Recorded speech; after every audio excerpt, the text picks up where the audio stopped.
और उपस्थित सभी भाइयों बहनों, आज विश्व जनसंख्या दिवस है। मैं इस अवसर पर पूरे प्रदेश वासियों को हृदय से बधाई देता हूं। हम सब जानते हैं कि जनसंख्या स्त्रीकरण के बारे में व्यापक जागरूकता के कार्यक्रम विगत 5 दशकों से देश के अंदर चल रहे हैं।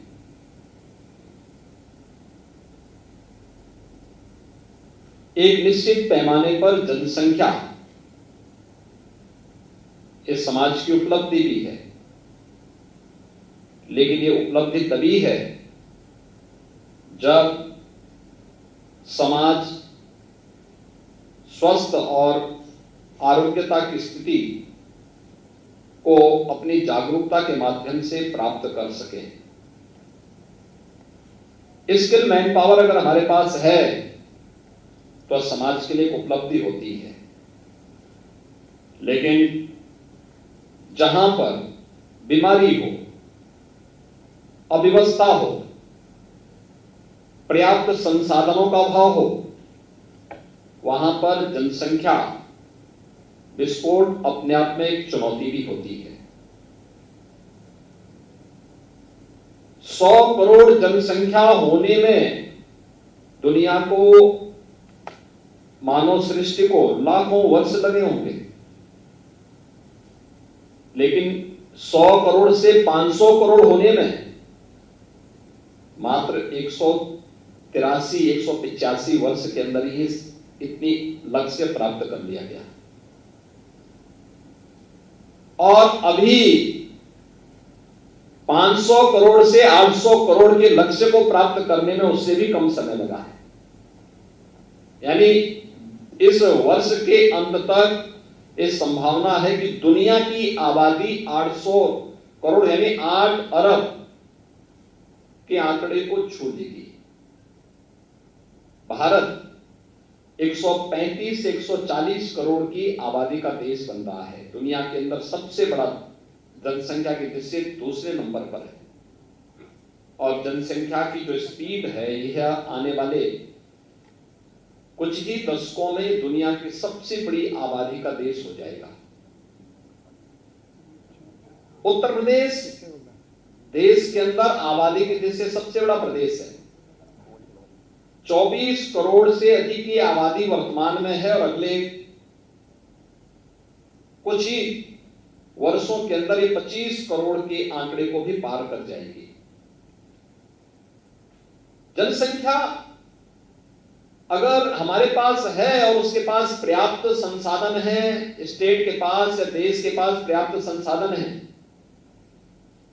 वह स्वस्थ है, वहां पर उनके लिए हर प्रकार के संसाधन उपलब्ध हैं, तो समाज के लिए एक उपलब्धि मानी जा सकती है। लेकिन जब यही अभाव से, अस्वस्थता के कारण या किन्हीं अन्य कारणों से वह किसी विपरीत परिस्थिति का सामना कर रहा है, वह अपने आप में एक चुनौती है।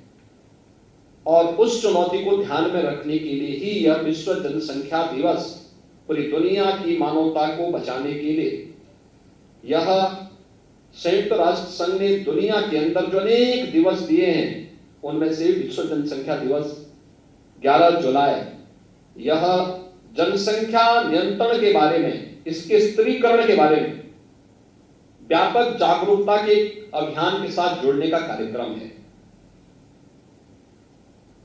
जागरूकता का एक कार्यक्रम अत्यंत मायने रखता है और मैं बार बार इस बात को कहता हूं कि हमें इस लक्ष्य को प्राप्त करना है, इस दिशा में हमें केवल स्वास्थ्य विभाग इसके साथ नहीं जोड़ना चाहिए,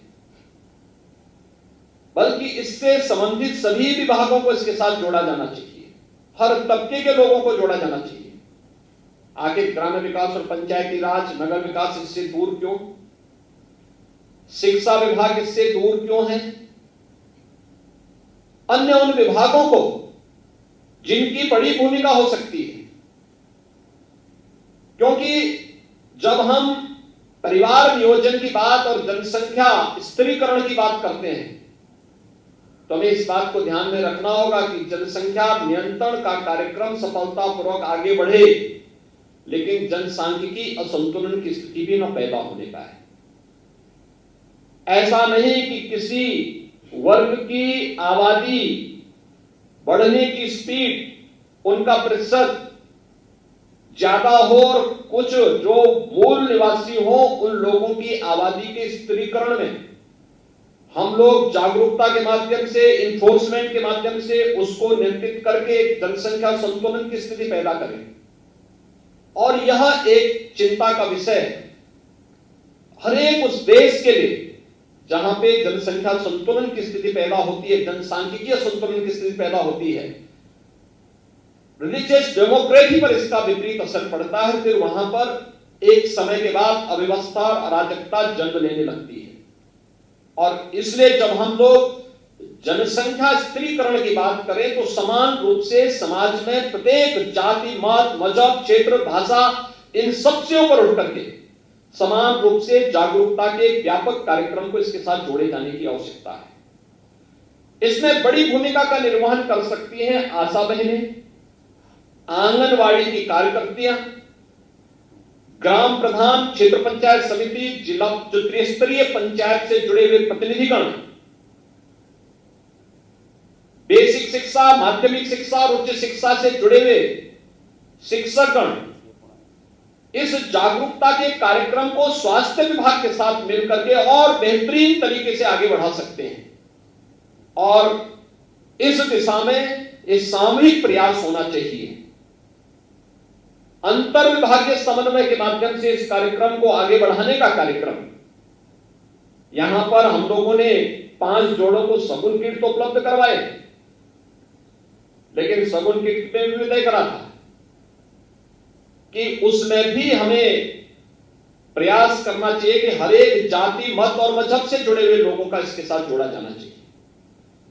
क्योंकि सबसे बड़ी चुनौती है, अक्सर जब बात होती है मातृ मृत्यु दर और शिशु मृत्यु दर को नियंत्रित करने की, मैटरनल एनीमिया को एक नेशनल एवरेज के बराबर लाने की, उस समय हमारे सामने समस्या देखने को मिलती है कि किसी एक वर्ग विशेष में मातृ मृत्यु दर भी ज्यादा है, शिशु मृत्यु दर भी ज्यादा है। अगर 2 बच्चों के बीच में अंतराल कम है, इसका लिहाजा मातृ मृत्यु दर पर भी और शिशु मृत्यु दर पर भी पड़ेगा और उसकी कीमत चुकानी पड़ेगी पूरे समाज को। और यह स्थिति हो रही है। यद्यपि विगत 5 वर्ष के अंदर इसमें काफी अच्छी सफलता प्राप्त की है। उत्तर प्रदेश ने इस दिशा में बेहतरीन परिणाम दिए हैं। खासतौर पर उत्तर प्रदेश का जो लक्ष्य रहा है वह मैटरनल एनीमिया में आज यह 51.1% से घट करके 45.9% तक रह गया है। इसी प्रकार से हम लोगों ने जो फुल इम्यूनाइजेशन की दर है वह उत्तर प्रदेश ने विगत 5 वर्ष के अंदर 51.1% थी, जो अब यह बढ़ करके लगभग 70% को प्राप्त कर रहा है। संस्थागत प्रसव की दर जो पहले केवल 67-68% थी, आज यह बढ़ करके 84% के आसपास जा रहा है।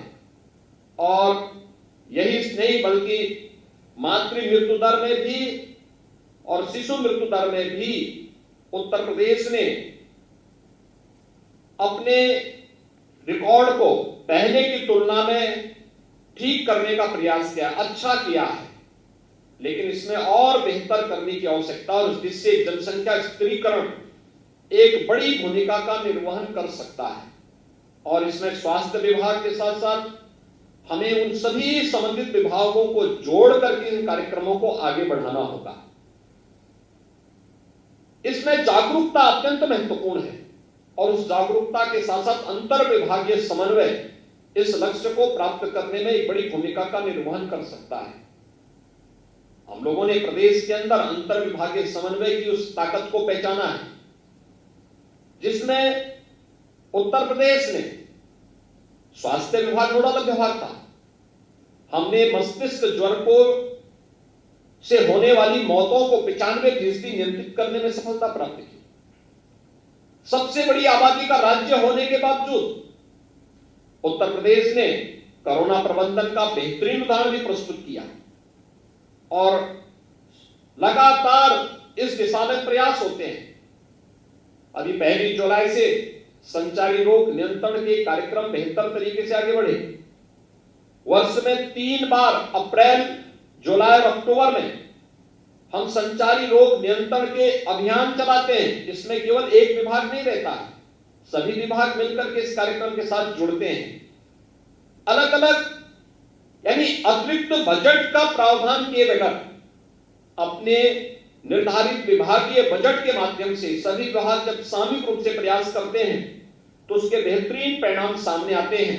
और यही कारण है कि आज कोविड प्रबंधन उत्तर प्रदेश का बेहतरीन है और संचारी रोग नियंत्रण के लिए भी उत्तर प्रदेश ने विगत 5 वर्ष के अंदर जो प्रयास प्रारंभ किए हैं उसमें भी उत्तर प्रदेश को भारी सफलता प्राप्त हुई है और राष्ट्रीय स्तर पर उत्तर प्रदेश के इन कार्यक्रमों को हर जगह उसकी सराहना भी उससे प्राप्त हुई है।